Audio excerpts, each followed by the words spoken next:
6 transfers. Man United snubbed as Luis Diaz deal comebacks to haunt them. Manchester United interim boss Ralf Rangnick is nearing the end of his tenure as manager and has opted to spill some boardroom secrets before he leaves the Old Trafford dugout. The German revealed during his pre-match presser before the Red Devils' clash against Brighton and Hove Albion that he wanted a number of high-profile players to join the club during the January transfer window, but was told none were available by the United hierarchy. That clearly was not the case, as one talent Rangnick wanted to bring to Manchester was Colombian international Luis Diaz from Porto. Instead, the tricky winger opted for Merseyside and has lit up the Premier League since his arrival, having joined Liverpool for an initial fee of around £37 million.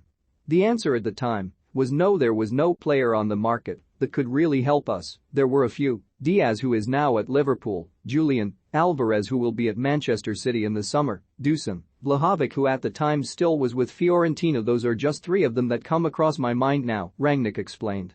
This is not the first time United have ignored the advice given to them and missed out on a world-class player as a result.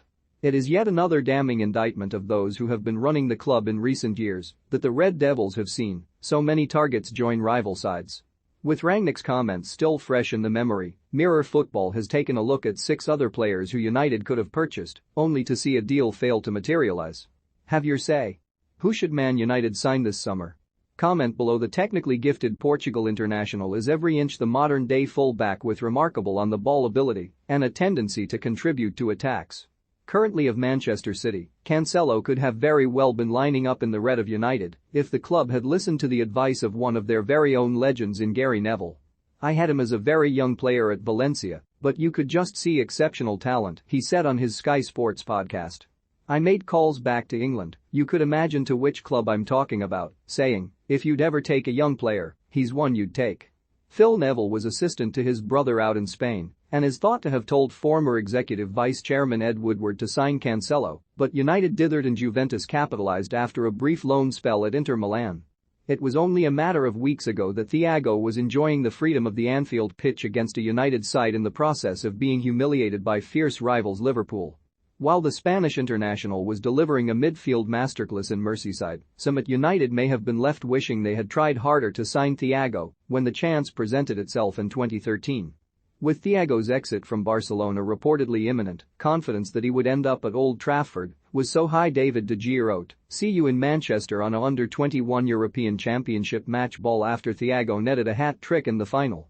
Another United legend in Rio Ferdinand claimed that the Spaniard phoned him trying to organize his own move to Manchester. Before Thiago left Barcelona, he called me, the ex-England international told his Vibe with 5 YouTube show. I don't speak to Thiago, I don't know him, but David De Gea gave him my number. He rang me, and he said, Rio, I would love to come to Man United. Can you speak to someone? So I spoke to the people at the club, David Moyes and Woodward. I mentioned it. He went on to reveal that his tip was swiftly brushed aside by those above him, stating how he was told, we're already down the line with a couple of other signings. It's fine. Thiago ended up at Bayern Munich, where he spent 6 years before joining the Reds. The story goes that United icon Sir Alex Ferguson decided that one of the finest wingers of his generation was not good enough after watching him for just 45 minutes. The 2-time Champions League winning boss was watching Ribéry in action while the Frenchman was still at Marseille as they took on Bolton in the UEFA Cup. Ferguson was in the company of Tony Blair's former communications chief Alastair Campbell for the fixture, with Campbell recalling the night in his published diaries. Alex was watching Franck Ribéry, the Marseille winger, but decided by half-time he was not good enough for United. A year later, Ribéry joined German giants Bayern Munich for a relatively small fee of £25 million and won every major honour available to him, including the Champions League title. One of the more infamous failed signings in United's recent history, Henderson did not end up at Old Trafford due to a particularly bizarre reason. The England star is regularly seen at Anfield as the skipper of Liverpool, where he has lifted the Premier League, the Champions League and this season's Carabao Cup. Purchased from Sunderland, Henderson had plenty of suitors as a result of his performances at the Stadium of Light, but Ferguson revealed in his autobiography why he opted against a move for the future Reds captain. We looked at Jordan Henderson a lot, and Steve Bruce was unfailingly enthusiastic about him, he wrote. Against that we noticed that Henderson runs from his knees, with a straight back, while the modern footballer runs from his hips. We thought his gait might cause him problems later in his career. Though his time at Real Madrid has been anything but a success, Hazard lit up the Premier League for 6 glorious years as he cemented his status as a Chelsea legend. Prior to his move to Stamford Bridge, Hazard helped inspire Lille to the League One title and therefore attracted interest from plenty of clubs including United. However, the Red Devils opted to sign Borussia Dortmund playmaker Shinji Kagawa instead.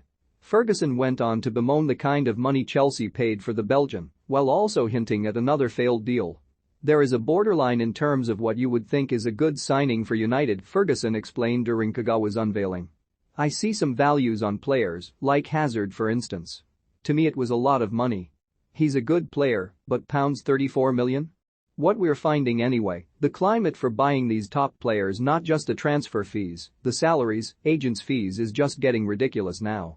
In the Hazard deal, Chelsea paid the agent £6 million. The Samir Nasri situation was the same. It's all about what you think is value for a player. I am not envious of those deals at all. We placed a value on Hazard which was well below what they were talking about. Hazard went on to win the Premier League twice, as well as the Europa League and the FA Cup, while Kagawa lasted just 2 seasons at Old Trafford.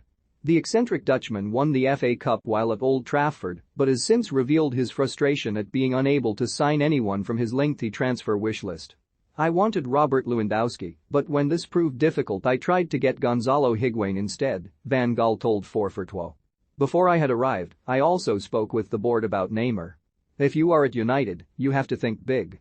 He was also interesting for the club in terms of selling shirts, and I wanted to have quick wingers. For that reason, I also tried to get Sadio Mane and Riyad Mahrez. Thomas Muller was on my wish list, too, and in central midfield, I wanted N'Golo Kante. I even tried to sign James Milner, who was already quite old but very multifunctional and possessed leadership skills. For the defense, I wanted Sergio Ramos and Mats Hummels because ours wasn't the strongest in building from the back. Those were my top targets, but we couldn't get any of them. I don't know why, because as the manager I wasn't involved in any negotiations.